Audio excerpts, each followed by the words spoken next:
Hello everyone and welcome in my YouTube channel. So आज की इस वीडियो में हम बात करेंगे वेरिएबल्स के बारे में कि वेरिएबल्स क्या होते हैं एंड जावास्क्रिप्ट में हम इनका यूज़ किस तरीके से कर सकते हैं एंड साथ ही साथ हम ये भी देखेंगे कि वेरिएबल्स का हम यूज़ क्यों करते हैं।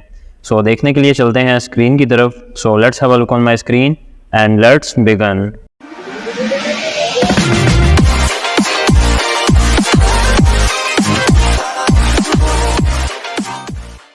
सो फर्स्ट ऑफ ऑल हम एक फ़ाइल क्रिएट कर लेते हैं, एक HTML फाइल। सो उसके लिए मैं यहाँ पे सबलाइम टेक्स्ट एडिटर को ओपन करने वाला हूँ। सो मैं यहाँ पे सबलाइम को ओपन करूँगा and then I will press Ctrl+N from my keyboard. So जैसे ही मैं यहाँ पे Ctrl+N प्रेस करूँगा एक न्यू फाइल जो है वो ओपन हो जाएगी एंड साथ ही साथ मैं इसको सेव भी कर लेता हूँ Ctrl+S प्रेस करके डेस्कटॉप पे एंड इसका नाम मैं रख देता हूँ myfile.html। साथ ही साथ मैं यहाँ पे HTML का जो सिंपल साइंटेक्स है, जो बेसिक साइंटेक्स है या स्ट्रक्चर है, वो मैं यहाँ पे लिख लेता हूँ एंड टाइटल के अंदर हम आज का जो टॉपिक है वो लिख लेते हैं, जो कि है वेरिएबल्स इन जावास्क्रिप्ट। ये लिखने के बाद मैं बॉडी में आ जाऊंगा एंड साथ ही साथ इस फाइल को हम ब्राउज़र में भी ओपन कर लेते हैं। सो लेट्स सी कि जो भी हमने यहाँ पे टाइटल दिया था वो यहाँ पे ऊपर डिस्प्ले हो रहा है एंड ये फाइल यहाँ पे ब्राउज़र में ओपन हो चुकी है। तो अब के लिए हमने बात करनी है वेरिएबल्स पे। तो वेरिएबल बेसिकली क्या होता है, फर्स्ट ऑफ ऑल हम उसके बारे में बात कर लेते हैं। सो फर्स्ट करें कि मैं यहाँ पे एक स्क्रिप्ट का टैग ओपन कर लेता हूँ एंड स्क्रिप्ट के अंदर आके मैं यहाँ पे कुछ आउटपुट करवाना चाहता हूँ। एंड आपने लास्ट ट्यूटोरियल में देखा था कि अगर हमें जावास्क्रिप्ट में आउटपुट करवाना होती है तो मोस्ट कॉमनली जो मेथड यूज़ किया जाता है वो है document.write। सो मैं यहाँ पे लिखूँगा document.write एंड यहाँ पे मैं कुछ भी लिख देता हूँ, for example I am Yazdan Haider and then इसके बाद सेव करूँगा। सेव करने के बाद मैं ब्राउज़र में आके जैसे ही रिफ़्रेश करूँगा यू कैन सी कि जो भी हमने यहाँ पे हेडिंग लिखी थी, अभी मैंने इसका साइज़ थोड़ा ज़्यादा किया हुआ है इसीलिए आपको ये थोड़ा जूम में जो है वो डिस्प्ले हो रहा था, लेकिन बाय डिफ़ॉल्ट ये जस्ट एक पैराग्राफ के साइज़ का टेक्स्ट यहाँ पे ऐड कर रहा है वेबसाइट के अंदर। सो मैं अगेन इसको जूम कर लेता हूँ। So you can see here कि आई एम यज़दान हैदर जो है वो यहाँ पे लिखा आ गया। अब अगर मैं ये चाहता हूँ कि यही वाली जो मुझे आउटपुट है वो 5 दफ़ा या 6 दफ़ा डिस्प्ले करनी है, तो just like you can see कि मैंने यहाँ पे बहुत सारे डुप्लीकेट्स क्रिएट कर दिए एंड आप देख सकते हैं कि बहुत ही जगह पे जो है वो यहाँ पे लिखा आ गया है, बहुत दफ़ा लिखा आ गया है I am Yazdan Haider, I am Yazdan Haider. तो अब के लिए मैं यहाँ पे क्या करने वाला हूँ, फर्स्ट ऑफ ऑल तो हम यहाँ पे लाइन ब्रेक्स ऐड करेंगे ताकि ये वन लाइन के अंदर जस्ट एक ही हमें जो है वो आउटपुट डिस्प्ले हो। सो मैं यहाँ पे BR का टैग ऑन करूँगा एंड देन यहाँ पे अगेन BR एंड देन तमाम लाइन्स के अंदर हम यहाँ पे BR का जो टैग है वो ऐड कर देंगे। सो ऐड करने के बाद मैं सेव करके यहाँ पे आके रिफ्रेश करूँगा। सो यू कैन सी कि आई एम यज़दान हैदर यहाँ पे जो है वो डिस्प्ले हो चुका है। सो अब मुझे एक चीज़ याद नहीं रही और वो ये है कि मैंने यहाँ पे लिखना था आई एम मोहम्मद यज़दान हैदर, ना कि सिर्फ यज़दान हैदर। तो अब मुझे क्या करना पड़ेगा, और मुझे अब हर जगह पे ही चेंज करना है, जस्ट लाइक मुझे यहाँ पे भी चेंज करना पड़ेगा, यहाँ पे भी चेंज करना पड़ेगा। सो जस्ट लाइक मैं यहाँ पे आता हूँ एंड यहाँ पे आके लिख देता हूँ मोहम्मद यज़दान हैदर, सेव किया, यहाँ पे आके रिफ्रेश किया। सो एक लाइन में तो चेंज हो गया, लेकिन बाकी की लाइन्स में मुझे क्या करना होगा, मुझे बार बार टाइप करना पड़ेगा। So you can see here अभी मैंने यहाँ पे आई थिंक यज़दान को भी रिमूव कर दिया।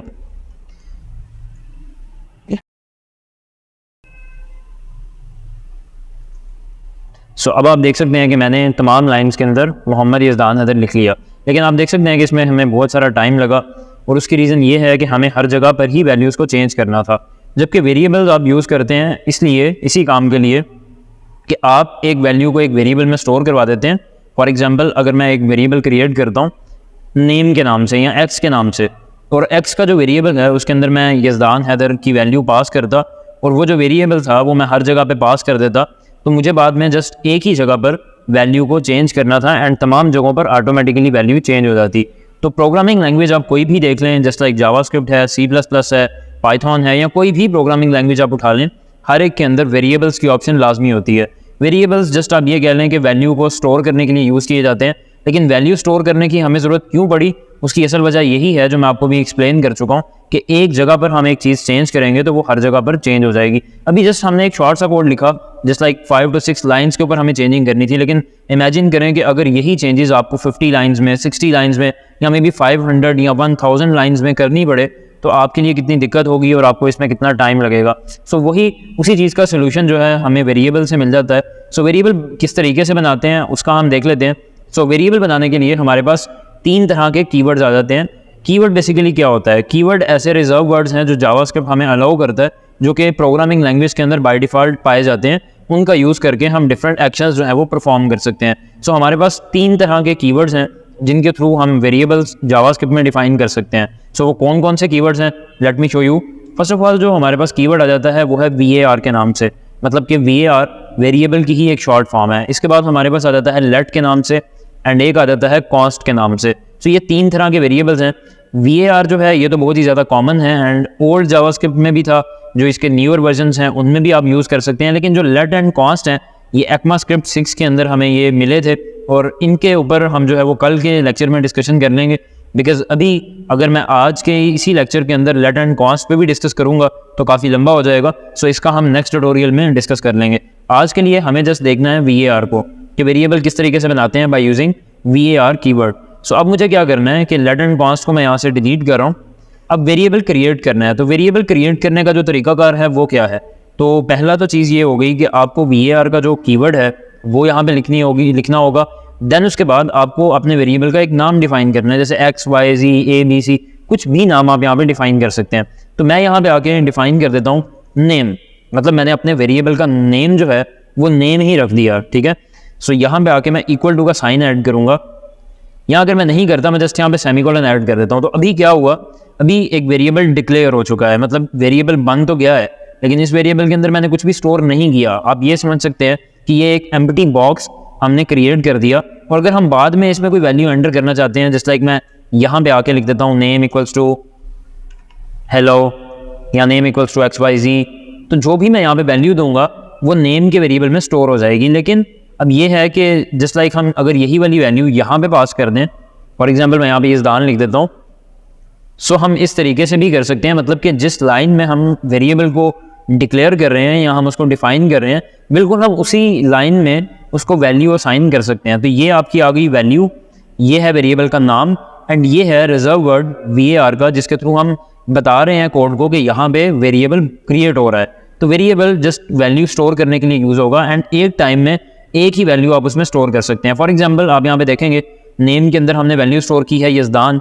सो अगर मैं यहाँ पे वैल्यू नीचे आता हूँ एंड यहाँ पे आके नेम इक्वल्स टू कर देता हूँ अयान, या यहाँ पे मैं कुछ और कर देता हूँ, तो ये बेसिकली क्या होगा, ये वाली जो वैल्यू है, चूँकि प्रोग्रामिंग लैंग्वेजेस जो हैं वो लाइन बाय लाइन कंपाइल होती हैं, मतलब इसमें पहले जो फर्स्ट लाइन का कोड है वो रन होगा, देन सेकंड लाइन का, देन थर्ड लाइन का। तो इसलिए जब यहाँ तक कोड पहुँचेगा या यहाँ तक जब कंपाइलर चेक करेगा तो वो यज़दान की वैल्यू को नेम में से निकाल देगा एंड उसकी जगह पे अयान को ऐड कर देगा।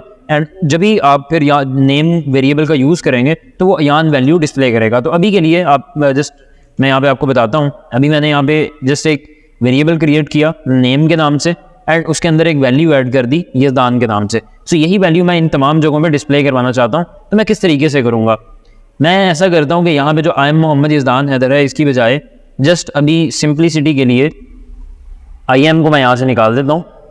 मैं जस्ट यहाँ पे मोहम्मद यज़दान हैदर को ऐड कर रहा हूँ, यहाँ IM भी हम रहने देते हैं। So let me show you, मैं यहाँ से मोहम्मद यज़दान हैदर जो लिखा आ रहा है इसको मैं यहाँ से निकाल देता हूँ। सो फर्स्ट ऑफ ऑल बल्कि मैं ऐसा करता हूँ कि ये पूरा का पूरा जो टेक्स्ट है इसको भी निकालता हूँ, बिकॉज अभी जो है वो मुझे आपको एक और चीज़ बताना पड़ेगी। सो फर्स्ट ऑफ ऑल अभी आप देखेंगे तो डॉक्यूमेंट डॉट राइट में कुछ भी हमने नहीं लिखा। अब मैं यहाँ पे लिख दूंगा नेम, तमाम के अंदर मैं यहाँ पे लिखने वाला हूँ नेम। जैसे ही मैंने नेम लिखा, सेव किया, यहाँ पे आके मैं रिफ्रेश करूँगा, सो यू कैन सी कि यज़दान जो है वो जितनी दफ़ा भी हमने डॉक्यूमेंट डॉट राइट किया उतनी दफ़ा यहाँ पे लिखा आ चुका है। तो अब बेसिकली क्या होने वाला है, अब अगर मैं यहाँ पे आके अयान करता हूँ तो क्या होगा कि जिस जगह पर हमने वेरिएबल का यूज़ किया था हर उस जगह पर यज़दान की जगह पे अयान उसकी जो वैल्यू है वो चेंज हो चुकी है। तो हमें बार बार ये वाली चीज़ नहीं करना पड़ी। अब जो वैल्यूज़ को मैंने डिलीट किया वो मैंने क्यों किया वो मैं आपको बता देता हूँ। तो उसके लिए फ़र्ज़ करें कि अब मुझे इसमें BR अप्लाई करना है, मतलब मुझे एक लाइन ब्रेक करनी है हर जो यहाँ पे डॉक्यूमेंट डॉट राइट है उसके बाद। तो उसके लिए हम पहले तो सिंपली वो कॉमास थे उसके अंदर BR लिख देते थे। तो उसमें अब क्या था, let me show you. For example ये जो नेम हमने यहाँ पे लिखा है, अगर मैं इसको पहली तो बात ये है कि कॉमास के अंदर लिख देता हूँ जिस तरह हम पहले लिख रहे थे कॉमास के अंदर, तो इससे क्या होगा, यहाँ पे आके मैं रिफ्रेश करूँगा। सो अभी आप देखेंगे तो नेम जो है वो बजाय इसके कि जो नाम नेम वाले वेरिएबल के अंदर स्टोर है वो डिस्प्ले करे, ये उसका नाम ही यहाँ पे डिस्प्ले करवा रहा है। मतलब कि ये जो यहाँ पे इसके अंदर लिखा हुआ है एज इट इज़ उसको ही शो करवाने लग पड़ा है। तो इट मीन्स कि आपको इस तरीके से नहीं लिखना, जब भी किसी वेरिएबल का नाम आएगा तो हमेशा उसको आपने डबल इन्वर्टेड कोमास से बाहर लिखना है। डबल इन्वर्टेड कोमास या single inverted commas just string के लिए यूज़ किए जाते हैं। स्ट्रिंग बेसिकली क्या है, किसी भी किस्म का जो हमारा टेक्स्ट है उसको हम स्ट्रिंग बोलेंगे। बाकी स्ट्रिंग के बारे में या बाकी की जो डाटा टाइप्स हैं उनके बारे में हम नेक्स्ट आने वाले लेक्चर्स में भी बात करने वाले हैं। तो ये है कि अभी के लिए आप ये समझ लें कि जब भी आपको वेरिएबल का नेम आउटपुट करवाना है, मतलब वेरिएबल की जो वैल्यू है उसको आउटपुट करवाना है, तो आपको उसका सिर्फ नाम लिखना है और कोमास वगैरह के अंदर नहीं लिखना। अगर आप कोमास के अंदर लिखेंगे तो वो जो उसका नाम है वही प्रिंट हो जाएगा, बजाय इसके कि उसकी जो वैल्यू है वो प्रिंट हो सके। सो अभी के लिए मैं अगर यहाँ पे अगेन आता हूँ, मैंने यहाँ पे नेम तो लिख दिया, अब मुझे यहाँ पे बी आर ऐड करना है। तो बी आर के लिए सिंपल था कि हमें बी आर जो है लास्ट वीडियो मैंने आपको बताया था कि HTML ऐड करने के लिए हम सिंपली यहाँ पे कोमास के अंदर जस्ट लाइक मैं यहाँ पे कोमा ऐड करता हूँ, यहाँ पे आके बी आर लिख देता हूँ, सेव किया एंड देन यहाँ पे आके रिफ्रेश करूँगा। सो यू कैन सी कि नेम जो है वो इस तरीके से यहाँ पे डिस्प्ले हो गया। लेकिन अब बी आर भी यहाँ पे अप्लाई हो रही है, लेकिन अभी अगर आप यहाँ पे देखेंगे तो नेम जो है वो वेरिएबल का नाम डिस्प्ले कर रहा है, जबकि मुझे उसकी वैल्यू को डिस्प्ले करवाना है। तो उसके लिए मैं क्या करूँगा, मुझे ये नेम को बाहर लिखना होगा, मतलब कि यहाँ पे मुझे उसको डबल इन्वर्टेड कॉमास के अंदर नहीं लिखना। तो अब जब मैं यहाँ पे आके रिफ्रेश करूँगा, अब आप देखेंगे तो तमाम का तमाम जितने भी डॉक्यूमेंट डॉट राइट की आउटपुट्स थी वो गायब हो चुकी हैं। और इसकी रीज़न ये कि इस स्क्रिप्ट के अंदर कोई ना कोई एरर आ चुका है, और जब भी जावास्क्रिप्ट के कोड के अंदर कोई भी एरर आए, तमाम का तमाम जो भी सेम स्क्रिप्ट के टैग के अंदर कोड होता है वो चलना बंद कर देता है। तो अब एरर्स का हमें किस तरीके से पता लगेगा कि क्या एरर आ रहा है, उसके लिए आपको control shift and I press करना होगा, या इंस्पेक्ट एलिमेंट जो है वहाँ पे आप जाएंगे एंड यहाँ पे हमारे पास कंसोल की ऑप्शन आ जाती है। तो कंसोल की ऑप्शन के अंदर अगर आप यहाँ पे देखेंगे, सो यू कैन सी कि अभी हमें एरर डिस्प्ले हो रहा है uncaught syntax colon missing bracket. मतलब वो कह रहा है कि यहाँ पे कोई ब्रैकेट जो है वो मिस हुई है आफ्टर आर्ग्यूमेंट लिस्ट। मतलब कि यहाँ पे वो ये समझ रहा है कि यहाँ पे ये जो ब्रैकेट हमने यहाँ पे ऐड की हुई है उसको यहाँ पे आना चाहिए था। अब मैं अगर यहाँ पे ऐड कर देता हूँ तो इससे मजीद आगे एक और एरर हमें क्रिएट हो जाएगा। सो यू कैन सी अब एरर आ चुका है कि unexpected string at line number ये यहाँ पे लिखी आ रही है। मतलब कि वहाँ पे अब वो कह रहा है कि अनएक्सपेक्टेड स्ट्रिंग जो है वो ऐड हो चुकी है, जो कि है ये वाली स्ट्रिंग। तो एक्चुअल में हमें करना क्या है, एक्चुअल में ये है कि इसका जो सिंटैक्स है वो ख़राब हो चुका है, हमें इसको ठीक करना पड़ेगा। अब ये जो नेम है, अगर तो मैं बी आर नहीं लिखता तो फिर वो चल रहा है, यू कैन सी जैसे ही मैं यहाँ पे नेम लिखूँगा तो यहाँ पे वो अयान डिस्प्ले कर देगा। लेकिन अगर मैं यहाँ पे बी आर का जो टैग है वो इस तरीके से ऐड कर देता हूँ कोमास के बगैर, तो फिर वो भी नहीं चलेगा। तो हमें बी आर को कोमास के अंदर ऐड करना है, जबकि नेम को कोमास से बाहर ऐड करना है। लेकिन अभी अगर मैं सेव करता हूँ, यहाँ पे आके रिफ्रेश करता हूँ, so you can see it's not working. तो इसके लिए अब सिंपली क्या है कि आपको ये जो स्ट्रिंग है, ये बेसिकली एक स्ट्रिंग है एंड ये आपका वेरिएबल है, इन दोनों को आपस में जोड़ना पड़ेगा। तो जोड़ने के लिए आप यूज़ करते हैं कॉन्कैटिनेशन ऑपरेटर का। कॉन्कैटिनेशन ऑपरेटर क्या है, इसके लिए आपको सिंपली प्लस लगाना पड़ेगा। डिफरेंट प्रोग्रामिंग लैंग्वेजेस में डिफरेंट कॉन्कैटिनेशन ऑपरेटर्स होते हैं। सो ये हम जब ऑपरेटर्स के बारे में पढ़ेंगे वहाँ में भी हम डिस्कस कर लेंगे। लेकिन जावास्क्रिप्ट में दो चीज़ों को आपस में जोड़ने के लिए आप प्लस का जो है वो कीवर्ड यूज़ करते हैं। तो प्लस आप यहाँ पे लिखेंगे, ये बेसिकली कॉन्कैटिनेशन ऑपरेटर है, और ये क्या करेगा कि ये वेरिएबल को और स्ट्रिंग को आपस में जोड़ के वहाँ पे डिस्प्ले कर देगा। सो जैसे ही मैं यहाँ पे आके रिफ्रेश करूँगा, यू कैन सी कि अयान डिस्प्ले हुआ, उसके बाद जो बी आर का कोड है वो भी रन हो रहा है। तो इसी तरीके से अब अगर मुझे ये भी डिस्प्ले करवाना है नेम से पीछे आई एम यजदान, तो मुझे क्या करना होगा, मैं यहाँ पे लिखूँगा आई एम, आगे मैं प्लस लिख दूंगा, यहाँ पे स्पेस दे दूंगा। अब ये क्या हुआ कि हमने एक ये स्ट्रिंग लिख ली आई एम स्पेस, इसके बाद फिर प्लस आ गया। प्लस से क्या हुआ कि उसने इसको इस वेरिएबल के साथ जोड़ दिया एंड देन हमने एक और यहाँ पे कॉन्कैटिनेशन ऑपरेटर लगाया ताकि हम अगली स्ट्रिंग के साथ उसको जोड़ सकें, जो कि है बी आर। तो जैसे ही मैंने यहाँ पे ये लिखा, सेव कर रहा हूँ, देन यहाँ पे आके रिफ्रेश करूँगा, सो यू कैन सी कि आई एम यजदान जो है वो यहाँ पे लिखा आ गया। तो आई थिंक अब आपको समझ लगी होगी कि मैंने इसको पहले क्यों रिमूव किया था आई एम वाले वर्ड को, ताकि मैं आपको ये कॉन्कैटिनेशन जो है वो समझा सकूँ। सो इसी तरह से अगर मैं यही चीज़ अब यहाँ से कॉपी कर लेता हूँ, कॉपी करने के बाद या मैं इन तमाम को डिलीट करता हूँ एंड इसका मैं दोबारा से डुप्लीकेट्स क्रिएट कर लेता हूँ। सो अब मैं सेव करूँगा, यहाँ पे आके मैं इसको रिफ्रेश करूँगा, सो यू कैन सी कि अभी यहाँ पे मल्टीपल प्लेसेस पे आई एम अयान जो है वो लिखा आ गया है। और अभी अगर आप देखेंगे तो हमने यहाँ पे अयान नहीं लिखा था, हमने यहाँ पे नेम जो वेरिएबल है उसका नाम पास किया था। तो अब इससे क्या फ़ायदा होने वाला है, इससे फ़ायदा ये होगा कि मैं जस्ट यहाँ पे आके यजदान हैदर कर दूँगा, सेव करूँगा, देन यहाँ पे आके रिफ्रेश करूँगा। सो एक जगह पर चेंज करने से तमाम की तमाम जगहों पर वैल्यूज़ जो हैं वो चेंज हो रही हैं। तो ये बेसिकली काम होता है वेरिएबल का। सो उम्मीद करता हूँ कि आपको चीज़ समझ लगी होगी कि वेरिएबल्स किस तरह से काम करते हैं या हम इनका यूज़ क्यों करते हैं। इनका यूज़ बहुत ही सिंपल सी चीज़ है, हम इसीलिए करते हैं कि एक जगह पर वैल्यू चेंज करते हैं, जहाँ जहाँ पर भी हमने उसको पास किया होता है उसकी वैल्यूज़ वहाँ पे चेंज हो जाती हैं। सो नेक्स्ट अपने आने वाले लेक्चर में हमने देखा था VAR के बारे में, VAR कीवर्ड के बारे में। नेक्स्ट आने वाली वीडियो में हम लेट एंड कॉस्ट के बारे में बात करने वाले हैं, एंड उससे आगे वाली वीडियो में हम डाटा टाइप्स के बारे में बात करेंगे कि डाटा टाइप्स क्या होती हैं। मैं आपको थोड़ा सा एक्सप्लेन कर देता हूँ डाटा टाइप्स का। तो जस्ट लाइक आप यहाँ पे देख सकते हैं कि यहाँ पे मैंने यज़दान हैदर स्टोर किया। इसी तरह वेरिएबल के अंदर अगर मैं यहाँ पे एक नंबर स्टोर करना चाहता हूँ, जस्ट लाइक मैं यहाँ पे लिख देता हूँ n = 10, तो अब आप देखेंगे कि मैंने यहाँ पे एक नंबर स्टोर कर दिया। तो नंबर स्टोर करने से इसकी टाइप जो है वो चेंज हो चुकी है। इसी तरह से ये चूँकि एक टेक्स्ट है, तो टेक्स्ट लिखने से इसकी जो टाइप है वो चेंज हो चुकी है। इसकी टाइप स्ट्रिंग है एंड इसकी टाइप जो है वो इंटीजर है। बाकी डाटा टाइप्स जो हैं वो उसकी कितनी टाइप्स हैं या डाटा टाइप्स कौन कौन सी अवेलेबल हैं जावास्क्रिप्ट में एंड इनका क्या काम है, ये सब चीज़ें हम मज़ीद अपने जब आने वाले जो ट्यूटोरियल्स हैं उनमें हम डिस्कस करेंगे एंड उनसे आपको क्लियर हो जाएगा कि वेरिएबल्स का हम यूज़ किस तरीके से करते हैं। सो एक चीज़ जो मैं अभी यहाँ पे भूल गया आपको बताना, वो मैं आपको बताता चलूँ, वो ये कि वेरिएबल्स का जो नाम है वो आप किस तरीके से डिफ़ाइन करेंगे या किस तरीके से रखेंगे। सो जस्ट लाइक मैंने यहाँ पे लिखा नेम, इस तरीके से आप रख सकते हैं, कोई भी नाम आप यहाँ पे रख सकते हैं, लेकिन उसके कुछ रूल्स हैं। अब रूल्स क्या हैं? वो पहला रूल ये है कि जो नाम है वो कोई भी जावास्क्रिप्ट का रिजर्व वर्ड नहीं होगा, मतलब उसका कोई कीवर्ड नहीं होगा। फॉर एग्जांपल यहाँ पे आप देखेंगे तो VAR जो है वो जावास्क्रिप्ट का एक कीवर्ड है, डॉक्यूमेंट जो है वो जावास्क्रिप्ट का एक कीवर्ड है, राइट जो है वो जावास्क्रिप्ट का एक कीवर्ड है। तो आप ये बतौर नाम यहाँ पे नहीं रख सकते। जैसे लाइक अगर मैं यहाँ पे VAR का जो वेरिएबल का नाम है वही मैं VAR रख देता हूँ तो ये ना वर्क नहीं करेगा। यहाँ पे आके रिफ्रेश करूँगा सो यू कैन सी कि अभी यहाँ पे एरर डिस्प्ले कर देगा।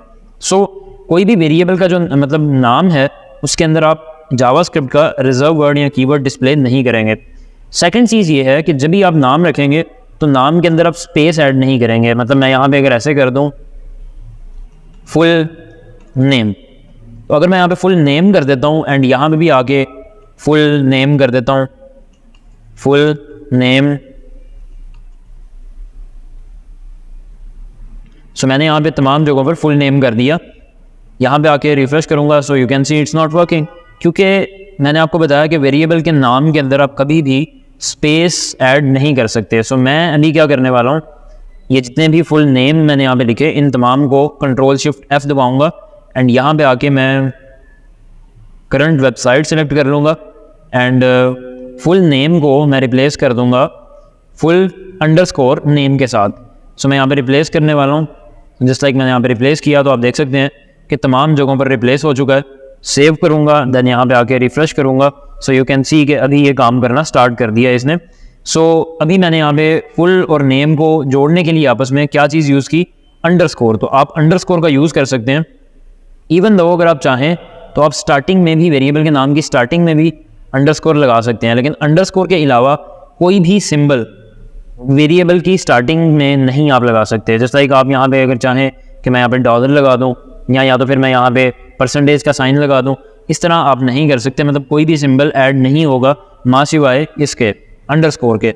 और अगर दरमियान में आप करना चाहें तो दरमियान में आप अंडरस्कोर का भी यूज़ कर सकते हैं, आप हाइफन का भी यूज़ कर सकते हैं, लेकिन अक्सर औक़ात हाइफन में भी कुछ प्रॉब्लम्स आ जाती हैं, इसीलिए हाइफन का जो यूज़ है वो रिकमेंडेड नहीं है वेरिएबल नेम्स के लिए। और एक और चीज़ जो आपको नहीं करनी वो ये कि वेरिएबल्स के नाम की जो स्टार्टिंग है उसको किसी इंटीजर से नहीं आपने करना। जैसे लाइक मैं यहाँ पे अगर 1 2 3 लिख देता हूँ तो ऐसे आप वेरिएबल का नाम नहीं रख सकते। हाँ, आप ऐसा कर सकते हैं कि फुल नेम 1 2 3, मतलब कि लास्ट में उसका 1 2 3 वाले जो मतलब इंटीजर्स हैं या नंबर्स हैं वो लास्ट में आ सकते हैं, स्टार्टिंग में नहीं आएंगे। इसी तरह अगर मैं चाहूँ तो सेंटर में भी मैं यहाँ पे नंबर्स जो हैं वो ऐड कर सकता हूँ। तो ये मैंने आपको कुछ वेज बताए, कुछ तरीके बताए जिनसे आप जो है वो वेरिएबल का नाम रख सकते हैं। एक और चीज़ वो ये कि अगर आपका नाम जो वेरिएबल का नाम है वो 2 अल्फाज पर मुश्तमिल है या 2 से ज़्यादा अल्फाज पर मुश्तमिल है, तो देन आपको क्या करना है, आप सिंपली यहाँ पे कैमल केस का भी यूज़ कर सकते हैं। कैमल केस क्या होता है, जैसे लाइक जो पहला वर्ड है उसका पहला लेटर छोटा आएगा एंड जो बाकी के वर्ड्स होंगे उनका पहला लेटर बड़ा एंड बाकी के तमाम छोटे आएंगे। सो अगर मैं यहाँ पे एक और चीज़ लिखना चाहता हूँ जैसे कि फुल नेम ऑफ, तो यहाँ पे मैं ओ जो है वो कैपिटल कर दूंगा। तो कैमल केस इसको इसलिए बोला जाता है क्योंकि कैमल की जो बोन की ऊपर शेप होती है उसी हिसाब से, जस्ट लाइक अगर मैं आपको शो करवाते रहूँ सो जस्ट लाइक कैमल की कुछ बोन इस तरीके से होती है, जो फर्स्ट वाली बोन है वो थोड़ी स्मॉल साइज़ में है and the second one is big. तो इसीलिए यहाँ पे अगर आप देखेंगे तो पहला जो अल्फ़ाबेट है उसका फर्स्ट जो हमारे पास मतलब फर्स्ट जो वर्ड है उसका पहला अल्फ़ाबेट स्मॉल में आएगा एंड बाकी तमाम वर्ड्स का जो फर्स्ट अल्फ़ाबेट है वो कैपिटल में आएगा। सो ये तरीका था वेरिएबल्स को क्रिएट करने का, वेरिएबल के नाम देने का, और किस तरीके से आप इसको यूज़ कर सकते हैं या किस तरीके से आप इसमें वैल्यू स्टोर कर सकते हैं। सो उम्मीद करता हूँ कि वीडियो आपको अच्छी लगी होगी। अपनी आने वाली नेक्स्ट वीडियो में हम लेट एंड कॉन्स्ट के बारे में पढ़ने वाले हैं। सो तब तक के लिए इजाज़त दें, मिलते हैं नेक्स्ट वीडियो में। थैंक यू, अल्लाह हाफिज़।